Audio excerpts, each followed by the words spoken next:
You are listening to rudolfsteineraudio.com. If you are listening to the podcast of this, it is located at rudolfsteiner.podbean.com. Please consider becoming a patron. This is a reading of a cycle of lectures by Rudolf Steiner entitled The Book of Revelation and the Work of the Priest, Collected Works, Volume 346, translated by J. Collis. This is Lecture 4, given in Dornach on the 8th of September, 1924. Yesterday we brought before our souls the image shown to us by the apocalyptist, the image of Jesus Christ's appearance, given by the Father God. And I was allowed to remark that the explanation designed to lead to an understanding of the image can be conceived of as a letter sent by God Himself to John. It is integral to the mysteries and to the manner in which one speaks out of the mysteries and presents them, that henceforth the writer of the book of Revelation is himself also regarded as the writer of the letter.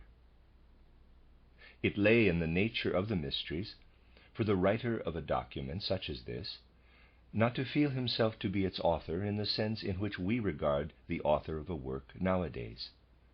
He felt himself to be the tool of the spiritual writer. He felt there was nothing personal left in the actual writing down. So, John is perfectly justified in acting as though he were writing what he has to write at God's command, as a message from God. In all that follows, this becomes obvious in a way that truly befits the mysteries. It is perfectly true to say that in our present time we need once more to understand such things as the transition from the appearance of Jesus Christ in the first few verses of the book of Revelation to what then follows, namely the 7 letters sent to the different congregations. Our present time has entirely forgotten any understanding of such things that once existed as a matter of course in the mysteries, and even still in the way the early Christians thought. Once again, this is something it will be up to you to take further as your priestly work continues to develop. Think now that what is said in the book of Revelation, written down as it is through inspiration, is directed to the angels of the congregations at Ephesus, of the congregation at Thyatira, of the congregation at Sardis, and so on. These letters are said to have been written to angels. This is something that immediately trips up our modern understanding, so it is important for us to have a proper view of what follows. A man who had spent the recent part of his life making tremendous efforts to reach an understanding of the anthroposophical view of the Spirit once came to see me. In your priesthood you must know about such things, for they are, after all, typical of our present age. This is only one example, but a striking one, to show what I mean. It is something you will often meet on your path as priests, and the important thing for you, is it not, is your path as priests. This man said, quote, "It seems to me that anthroposophy strives to take the words of the Bible literally." Close quote. I replied, yes. He then proceeded to quote a whole string of examples which he considered could not be taken literally, but only symbolically. I said to him, quote, "Certainly there are very many so-called mystics, theosophists, and so on, who search the Bible for all kinds of symbols and such like, who dissect the Bible into symbols. Anthroposophy does not do this.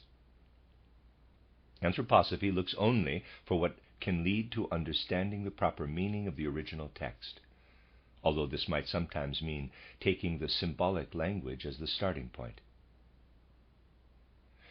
Working in this way," I continued, "I have never found in all the passages I have been able to investigate that the Bible cannot be taken literally, if one juxtaposes the original text with all the misinterpretations that have arisen over the course of time." Close quote. This then is the final aim, to take the Bible literally. You could even say that if you cannot take the Bible literally, you have not yet understood those passages that you are unable to take literally. And this is indeed the case with many people today. We are touching here on something esoteric, which has perhaps so far not come up so clearly in our meetings, but which should certainly be brought before your meditative consciousness. It happens from time to time nowadays, perhaps not like lightning flashes, for they come from above, but like volcanic flashes, for they come from below, that things that are remnants of ancient mysteries flicker up in one confession or another. I have often mentioned a pastoral letter in which an archbishop made the following claim. The letter asked the question, who is higher, the human being or God? In a rather roundabout way, perhaps, but on the other hand also quite bluntly, this letter drew attention to the following. When the priest stands before the altar, so went the letter, when a human being who is a priest stands before the altar, this is only the case with a priest, not with other people, he is higher than God, more powerful than God, for he can force God to take an earthly form in the bread and wine. When the priest celebrates, when he brings about the transubstantiation, God is obliged to be present at the altar. This is a discussion that reaches far back into the ancient mysteries, and it is also a discussion that is still quite current in Eastern esoteric Brahmanism, insofar as this derives from mystery knowledge. The idea of man as a being who includes the divinity within himself, who is actually higher than the divinity, is familiar to and in agreement with all the mysteries. When his soul was in this state, a Brahmin priest, especially in olden times, felt himself to be the supra-personal bearer of the divinity, if I may put it this way.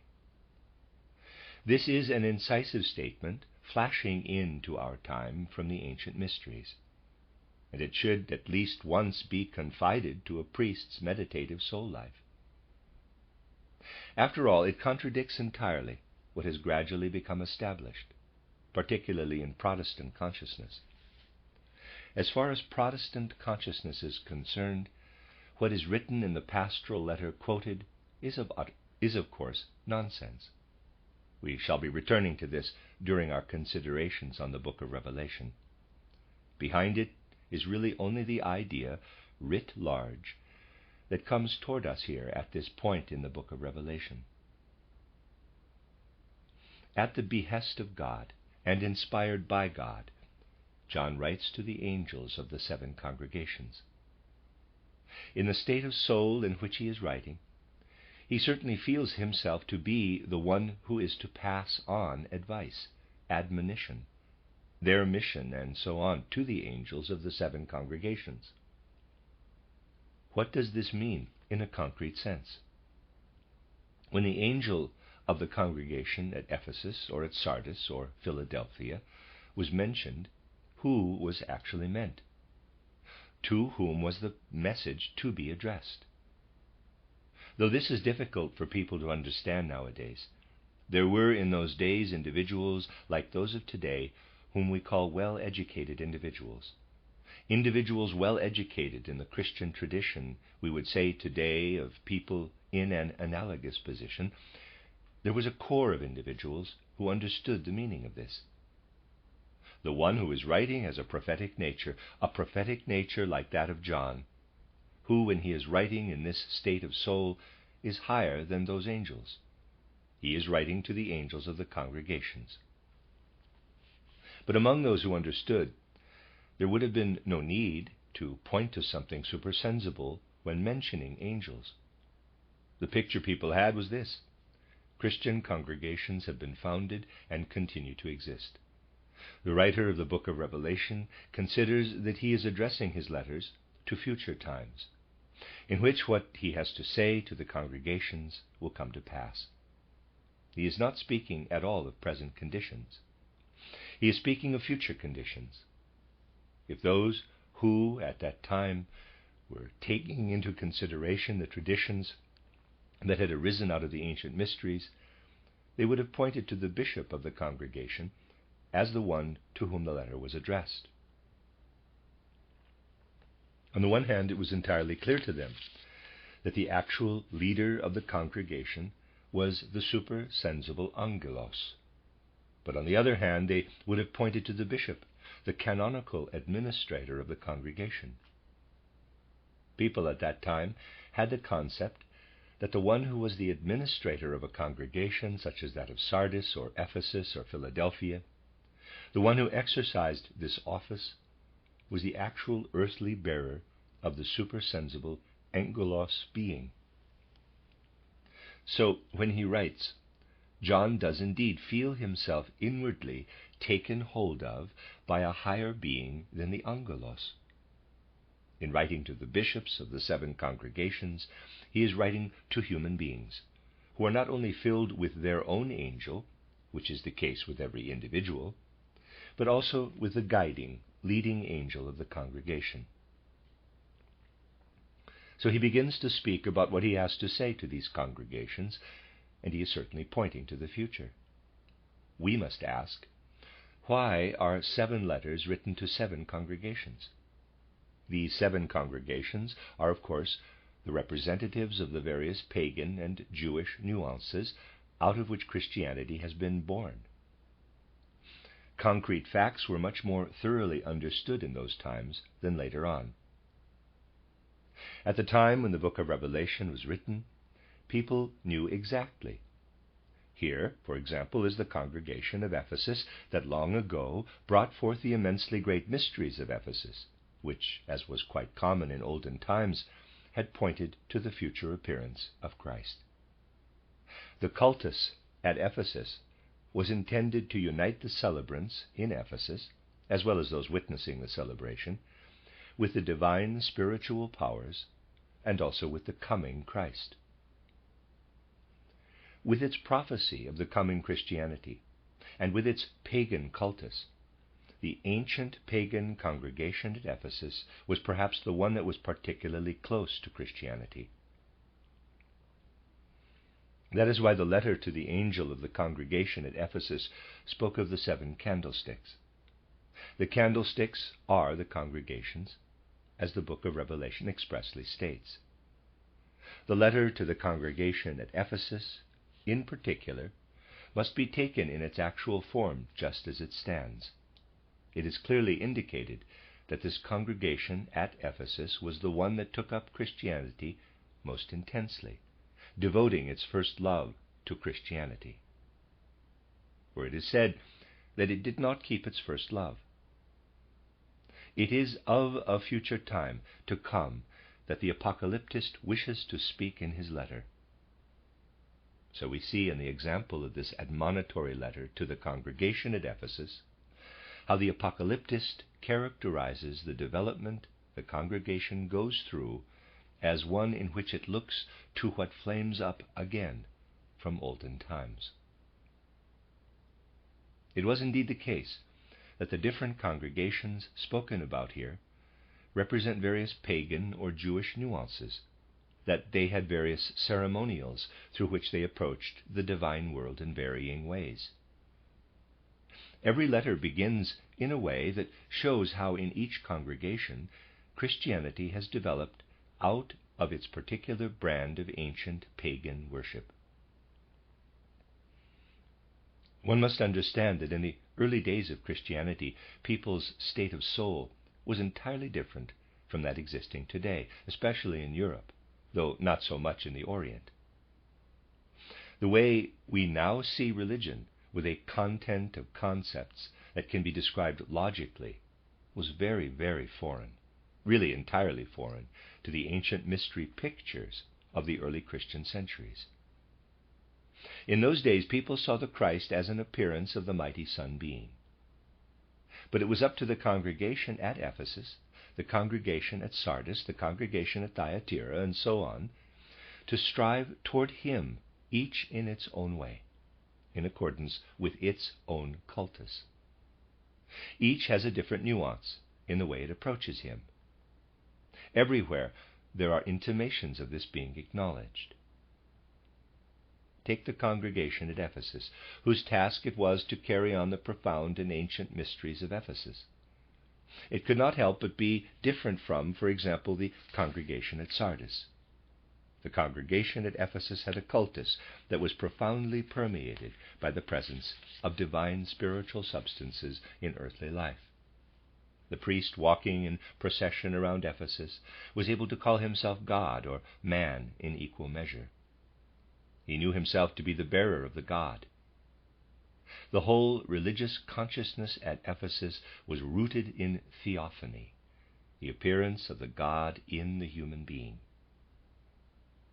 The different priests at Ephesus, each respectively represented the corresponding God, and there was even a specific task of taking this theophany, this bringing to appearance of the divine, right into the souls of the congregation.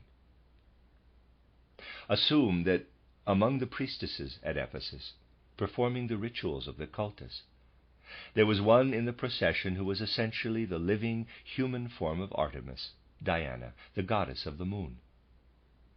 The members of the congregation were expected to make no distinction between the earthly appearance and the goddess herself, so that the earthly human appearance was regarded as the actual goddess. Events in the ancient mysteries, such as public processions, took the form of people who were the gods walking one behind the other. Just as today we have to learn how to acquire appropriate concepts for things, so did the people then have to acquire images in their soul and feelings in their soul, through which they could see the God in the human being who was the priest or priestess. It is therefore no wonder, since the apocalyptist speaks in the mystery language in the way I have described, that he should turn particularly to the congregation at Ephesus, where this special way of thinking, of feeling, of sensing was most intensely developed. That is why it was natural for the congregation at Ephesus to regard the 7 candlesticks as the most essential symbol of the cultus. These candlesticks represented the light that lives on earth while at the same time being divine. The situation was entirely different in the congregation at Sardis. This congregation was the Christian continuation of an ancient, very highly developed astrological star religion, in which the participants really knew how the passage of the stars relates to earthly affairs, and where they read in the stars all the things the higher and less high leaders commanded to be done in all earthly matters. The congregation at Sardis had evolved out of a mystery cult that counted to the highest degree on discovering from the starry sky at night the secrets of life and the requirements of life. Before it became possible to speak of the congregation at Sardis as a Christian one, it had to be spoken of as the one that adhered most firmly to the old dream clairvoyance, for it was out of this dream clairvoyance that the nightly secrets of the macrocosm were derived. At this place, where so much store was set by the continuing tradition of the old dream clairvoyance, little attention was paid to what the daytime brought.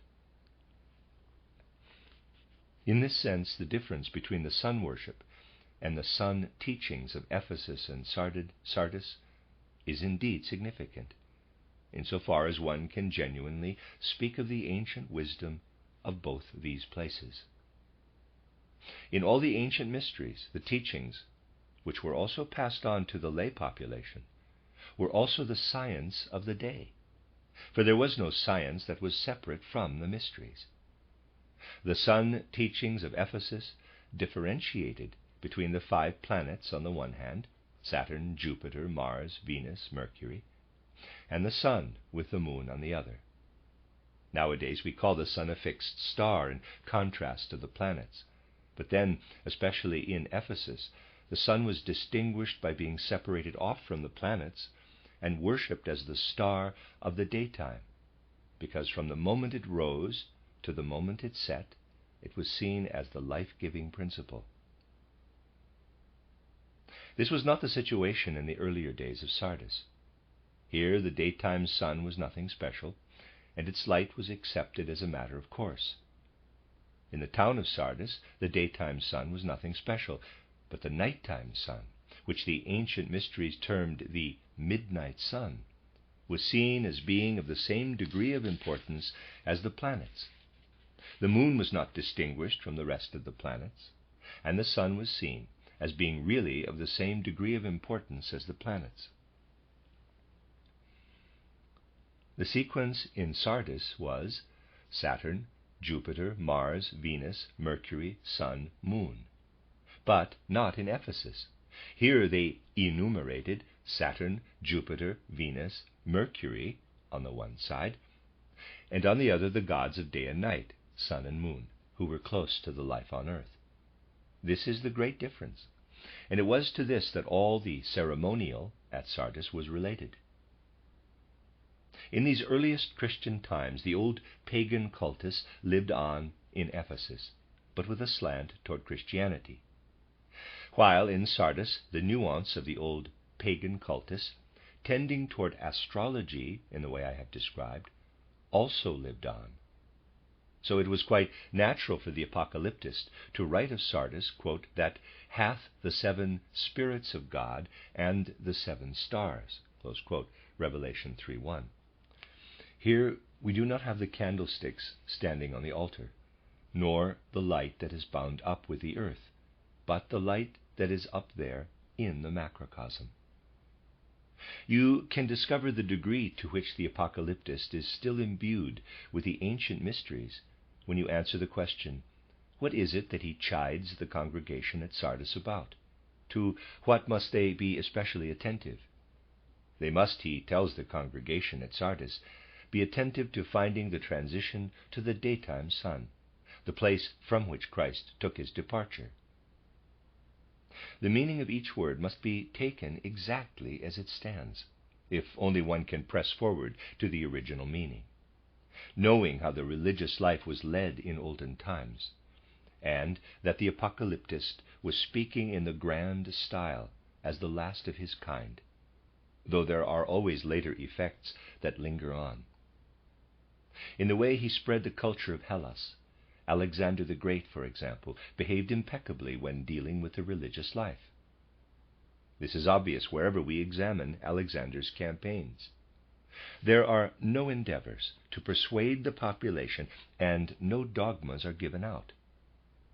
Each people is left with its own cultus and convictions, with only such additions being introduced as can easily be absorbed. Buddha's messengers to Babylon and Egypt also worked in this way. After they had fulfilled their mission, there were few outer signs in the cultus or in the words used in the celebration by which one might have distinguished the later from the earlier time. Inwardly, however, there were immense differences, for there had been poured into the devotions these peoples brought to their gods everything that could possibly be absorbed in the way of nuances in the cultus, in the ceremonial, and in their convictions. The same basically also happened in the European regions in older times. The people were not arbitrarily flooded with many dogmas, for the point of contact always remained the people's own ancient mystery customs. These things are the building bricks we need to know about if we are to read the book of Revelation properly, without the intrusion of even a small remnant of those absurd conclusions modern theology has reached about it. This tolerant way of building on what is already there, which a number of times has the apocalyptist saying, for example, quote, you say you are Jews and are not, close quote, Revelation 1:9 and 3:9. This is the way in which he wants to speak out of the hearts and souls of the people on the spot. Such passages and others have led to the book of Revelation being considered not as a Christian, but as a Jewish document. One has to understand how these things have arisen out of the old way of considering such matters. We shall be having to go into more detail, but there is one conception we must still touch on today. The apocalyptist, writing through inspiration, knew exactly how one can give a complete picture of some reality by describing a specific number of typical aspects. You can see how wonderfully individual are the characterizations of the 7 congregations in the 7 letters of the book of Revelation. It is quite wonderful.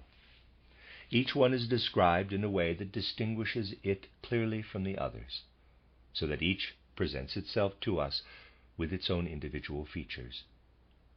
The writer of the book of Revelation knew perfectly well that if he had described an 8th congregation, he would have had to describe something that resembled one of those already existing. And the same would have happened with the 9th. The 7 nuances he has given provide the fullest possible description. He knew this. Here is another wonderful conception coming to us from those olden times. It came to me recently in such a living way when we drove over from Torquay, where we had been holding our summer courses in England, to the place where King Arthur's castle once stood. King Arthur with his 12 knights. You can still see what vibrant life there must have been in this place. You see the headlands jutting out into the sea. They still have on them the last few remaining ruins of Arthur's ancient castles, which were wonderfully formed. You look out to sea. There is sea here and here, with a hill in the middle, and you realize how strikingly the sea brings soul into that locality, and there is a picture. The picture gives an impression of incessant change. While we were there, sunshine and rain alternated quite rapidly, which of course also happened in olden times. In fact, things are quieter now, for the climate has altered in this respect. You watch this wonderful interplay, the way the elemental spirits of light enter into relationships with the water spirits who spray up from down below. And again, you see quite special spirit phenomena when the waves break on to the land, and tearing themselves away are thrown back again, or when the surface of the sea is ruffled. Nowhere else on the earth does the cosmic elemental realm ebb and flow in such a remarkable way. What I was permitted to observe there was the instrument of inspiration for the participants at Arthur's Round Table. They received the incentives for what they had to do through what was told to them with the help of those beings of sea and air. These knights of King Arthur could number only 12. This came to me because one can still perceive today what it was that formed the basis for that number 12. There are just 12 nuances of perception when you are concerned with this kind of cosmic perception that comes into being with the help of elemental beings. 12 modes of perception. If you want to embrace all 12 as a single human being, you find that one of them always makes another indistinct. So the Knights of Arthur's Round Table shared the tasks among themselves in such a way that each could be regarded as one of these 12 nuances. They were convinced that in this way each of them possessed a clearly differentiated feeling of the universe, the tasks of which they took upon themselves. There could not have been a 13th knight, for he would have had to resemble one of the 12. The conception on which this is based is clear. When human beings want to share out the tasks to be done in the world, there must be 12 of them. Together they form a whole, representing the 12 nuances. If human beings confront the world in communities, in congregations, this calls for the number 7. These are things that were known in those days. The apocalyptist is writing out of this supersensible understanding of numbers, and he continues to do so in the further course of the book of Revelation. Today I simply want to speak about reading the book of Revelation. John shows us how among the appearances there is one in which he sees the throne of Christ, the throne of the transfigured Son of Man, around whom are seated the 24 elders, Revelations 4:4. Here we see something in which 24 have a part to play. What does it mean when there are 24 nuances? Congregations have 7 nuances. Human beings incarnated on the physical earth have 12 nuances. But when we are talking of human beings as representatives of human evolution in supra-earthly life, then we come to yet another number.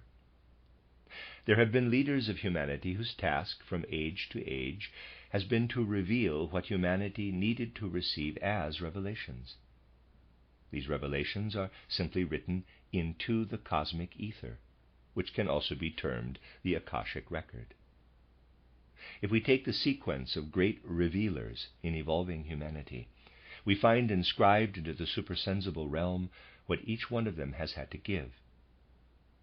One should seek an individuality such as Moses, not only in what he was as the earthly Moses, and also not only in what he was as documented in the Bible, for these are depicted in accordance with the Akashic record.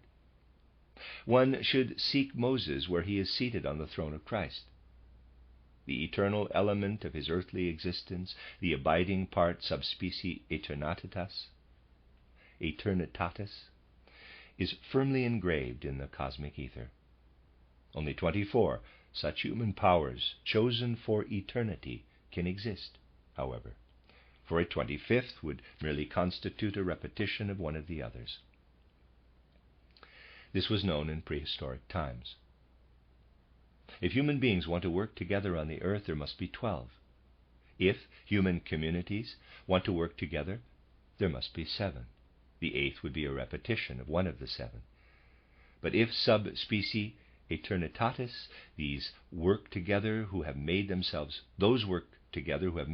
spiritual, who represent a stage of human evolution, there must be 24.